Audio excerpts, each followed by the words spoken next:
I just keep thinking about what we discussed before. What if a brother and a sister met and they didn't know that they were related? And what if Simone or Whitney met a boy and then they found out later that he was their half-brother, our son? I said, the odds of that happening are astronomical. Yeah, but not impossible. Just think our son could come to Harmony and have a relationship with one of my daughters. Oh, God, what if they made love? Oh, the consequences would just be nightmarish.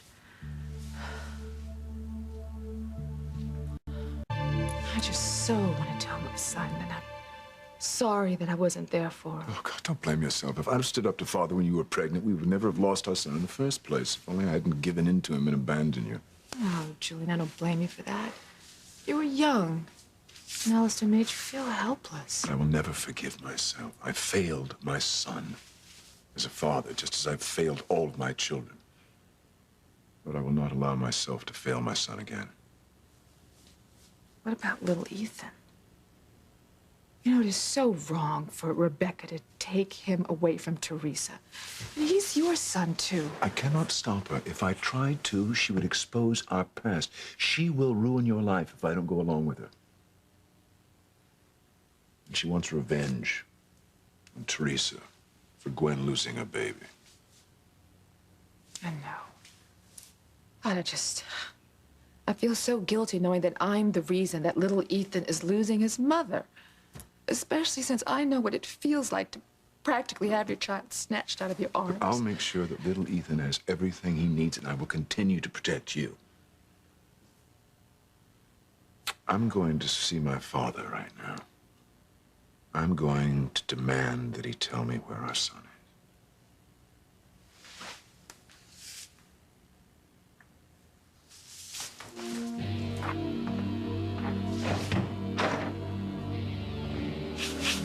Oh, Julian, be careful. Alistair's such a snake. There's no telling who or where he'll strike next. So, you're considering surrogacy? Yes, we wanted to find out if we're candidates and how to start the process. Well, I would love to help if that's what you want. And so I assume you decided not to adopt. Actually, we're still planning to adopt. Yeah, as a matter of fact, we're going to adopt little Ethan. Teresa's little boy? I know.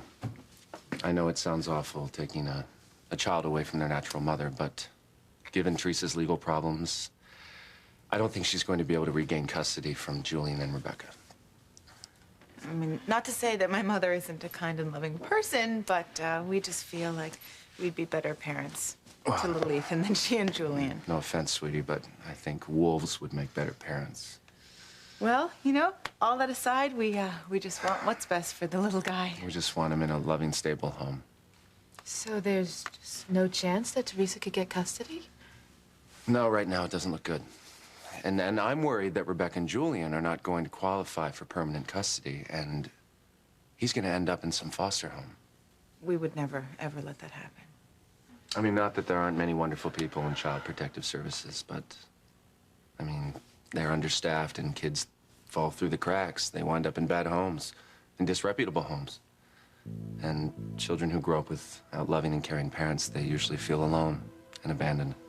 Please, Julian. Please find our child. You know, it sounds funny, but little Ethan is actually lucky that we want to adopt him. I mean, the ideal situation would be to give him back to Teresa, but if that's not possible, at least he has us to... He's already bonded with us, and he knows us. Yeah, I mean, most people want to adopt an infant, and a lot of times children as old as little Ethan just get shuffled around from one foster home to another. I mean, Julian's the father. Certainly he's not going to allow that. I don't think you would either, Eve, but stranger things have happened. I've actually decided to do some volunteer work to raise a little awareness about children in the state custody system. And I will definitely volunteer with you, sweetheart. I mean, those children are so helpless. I saw them when I did charity work in college. They just feel really unloved and so uncared for. I just can't imagine how awful it would be. I mean, to think that you're not loved by your own parents enough, that they don't want to keep you. And then you feel sorry for the parents because they're forced to give up their children, just like Teresa. Well, sometimes they have no choice. You know, my heart especially breaks, you know, for the children of mixed race because there aren't as many homes for them to be adopted. And I just feel like they must feel so abandoned and unloved. God, it's so horrible. This is so horrible. Eve, you okay? One of my patients is going through exactly what you described, and I feel very sorry for her. Oh, God, we're so sorry. We didn't mean to upset you.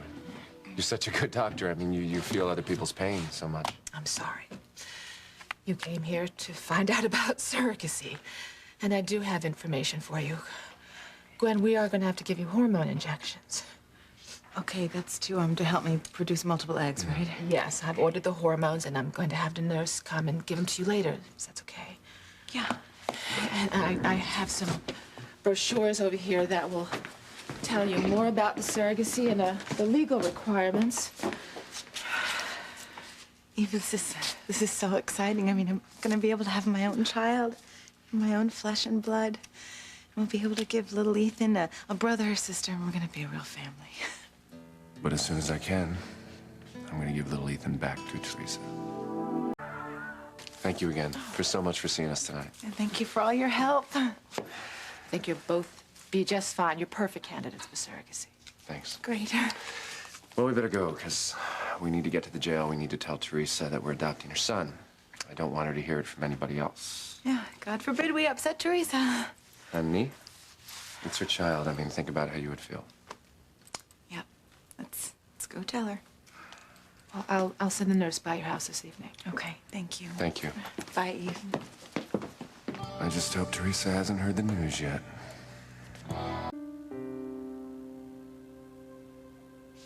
Eve. You all right? Ethan and Gwen were just here, and they were talking about children in the state child care system and how they never really get to have a parent's love, and it just started to get to me. I'm wondering if maybe that's what happened to our child. We'll find him. So I gather Alistair didn't tell you the whereabouts of our son. You know, it was like talking to the wall. I'm not surprised. He's not a man, he's a monster. Listen, but you mustn't give up hope. I'm determined to find our son, no matter what I have to do. Oh, God, please let us find our son. Because if we don't, I'm afraid the consequences could be really terrible. Why? What do you mean? I don't know. I just have this awful feeling that I can't shake.